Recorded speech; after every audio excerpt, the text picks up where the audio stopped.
March 10th. On this date, 947 AD, Liu Zhangyuan became Emperor of China and would die on the same date 1 year later. 1291, Arghun Khan, the Mongol ruler of Persia, died 8 months after drinking a concoction of sulfur and mercury that a shaman said would give him eternal life. He was only 33. 1528, Balthasar Humer was publicly executed for the crime of heresy by being burned at the stake after being tortured on a rack. 3 days later, his wife was tossed into the Danube River with a heavy stone tied around her neck. 1607, Susius I became Emperor of Ethiopia after defeating his enemies at the Battle of Laon. 1629, King Charles I dissolved the English Parliament, beginning an 11-year period known as the Personal Rule.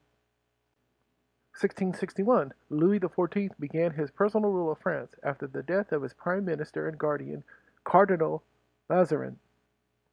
1762, French Huguenot Jean Calais, who was convicted of murdering his own son despite lack of evidence, died after being tortured on the wheel. His case was annulled a couple of years later through the efforts of Voltaire. 1814, Napoleon and his Grand Army was defeated by the Prussians and the Russians at the Battle of Laon. 1830, the Royal Netherlands East Indies Army was created. 1831, the French Foreign Legion was founded. 1848, the Treaty of Guadalupe Hidalgo was ratified by the United States Senate, ending the Mexican-American War.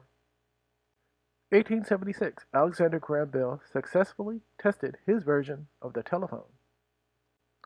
1906, the Courier mine disaster, the worst ever in Europe, killed over 1,100 miners in northern France.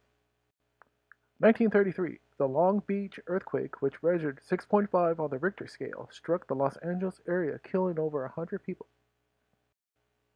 1949, American radio broadcaster Mildred Gallars, who worked for Nazi Germany under the names Axis Sally and Midge at the Mic as an airwave propagandist, was convicted of treason and sentenced to 10 to 30 years in a federal prison camp, Alderson. 1952, dictator Fulgencio Batista led a successful coup in Cuba when he and his soldiers overthrew the government. 1969, James Earl Ray pled guilty to assassinating Martin Luther King, but he would later recant, saying he was part of a larger conspiracy and repeatedly asked for a new trial. 1970, U.S. Army Captain Ernest Medina was charged in a court-martial trial for war crimes committed in My Lai.